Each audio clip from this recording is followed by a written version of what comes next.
दोस्तों, आप सब लोग देख रहे हो कि सीमा हैदर कितनी चालू और चंट चिड़िया है। एक किसी तरह से उंगली पकड़ के, हाथ पकड़ के, उसके बाद अब पूरा गलत गर्दन दबा चुकी है।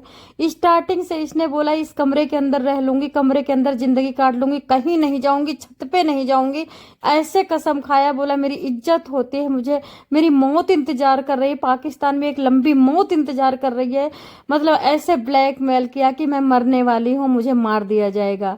इस तरह से सबको स्तब्ध करके और अपने चंगुल में फंसा लिया। मेरी मौत इंतजार कर रही है। इस महिला के मौत के लिए यहाँ पे कुर्बान किया गया। पुलवामा में देख लो, और बहुत सारे फौजियों को देख लो, बहुत सारे वैष्णो देवी में देख लो, कुंभ में खूब सारा हुआ। इस महिला को लेकिन बचाया गया।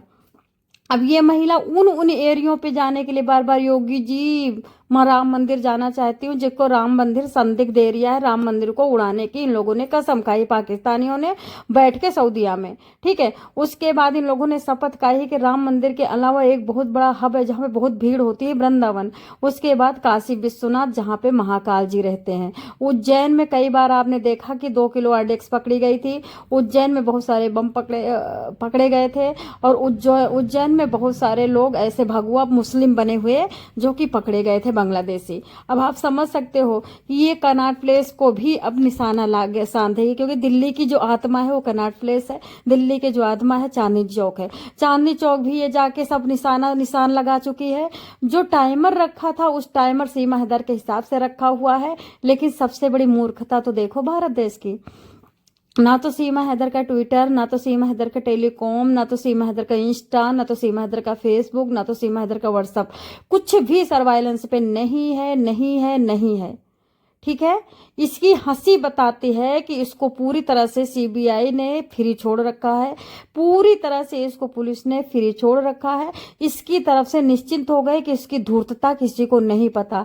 जिस दिन हमारी सरकार को इसकी धूर्तता पता चलेगी कि ये बुलेट भी चलाती है, आप सोचते हो क्या वो समझेंगे नहीं कि ये तो मुजरे मतलब मजलूम थी, ये तो बहुत ज्यादा सताई हुई थी, ये बुलेट कैसे चला रही है, ये बुलेट कैसे चला रही है। अरे इतने अनबूझ तो देवता नहीं है यहाँ के, इतने अनबूझ तो नेता नहीं है यहाँ के जो तुम्हारी धूर्तता नहीं समझेंगे, तुम्हारी चालू चटबाजी नहीं समझेंगे।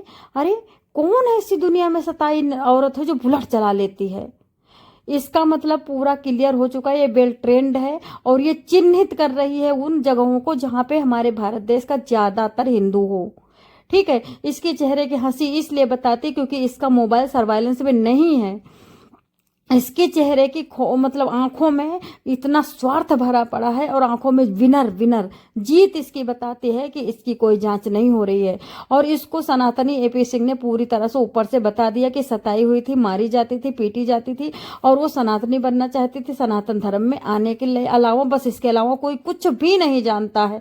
लेकिन मेरी ये समझ में नहीं आता है कि इनके जो चाटुकार हैं, भारत की जनता के अंगुल अंगुल मांस कट कट के गिर रहे हैं, चीथड़े उड़ रहे हैं, लेकिन उन लोगों का प्रेम सीमा हैदर से नहीं हट रहा है। इसका मतलब आप समझते हो क्या होता है? इसका मतलब होता है लालच। लालच मीन्स इनको पैसा मिल रहा है, पैसे की ये बजा रहे हैं, जो खा रहे हैं वो बजा रहे हैं। इनको कोई भारत देश से लेना देना नहीं है। आपने देखा डॉक्टर उमर ने क्या किया? डॉक्टर उमर अपने वहाँ पे आईसीयू में बंदा भर्ती करता है और उसकी देखभाल करता है, उसके बाद वो तड़प जाता है, तड़प तड़प के सांस लेने के बिना मर जाता है और डॉक्टर उमर अय्याशी करने निकल जाता है। उसके बावजूद उसको दया नहीं आती है। डॉक्टर उमर गाड़ी में बैठता है और गाड़ी में 3 घंटे तक सोचता है कि कहाँ पे गिराऊं, ये मतलब विस्फोट करूं, कहाँ पे विस्फोट करूं, कहाँ पे विस्फोट करूं। उसके बाद जाके चांदनी चौक के भीड़ भाड़ इलाके में कर देता है और उसमें खुद मर जाता है। तो इन लोगों को अपने मरने की जीने की कोई चिंता नहीं है। सीमा हैदर को भी अपने मरने जीने की कोई चिंता नहीं है। सीमा हैदर का एक मकसद है कि अगर मैं 10,000 मार सकती हूँ और अकेले में मर जाऊंगी तो कोई बड़ी बहुत बात नहीं है। जैसे कि अभी ये एक बंदा बोल रहा है, टकले तू जैसे गद्दी से उतरेगा तैसे हम तुझको बता देंगे, और वो बंदा बैठा हुआ है सऊदीया में। अब एक उन्हीं को सुनकर के एक लड़का मेरठ में बोल रहा है, जितने दिन लोगों को करना है राज कर ले, हम लोग आंख बंद करके 50 साल तक बैठ सकते हैं, उसके बाद जब हमारा कभी तो आएगा राज, उस दिन क्या होगा ये लोग सोच भी नहीं सकते हैं। अब आप सोच सकते हो कि इन लोगों के अंदर मंदिरों से नफरत तो था ही, इंसानों से भी नफरत है।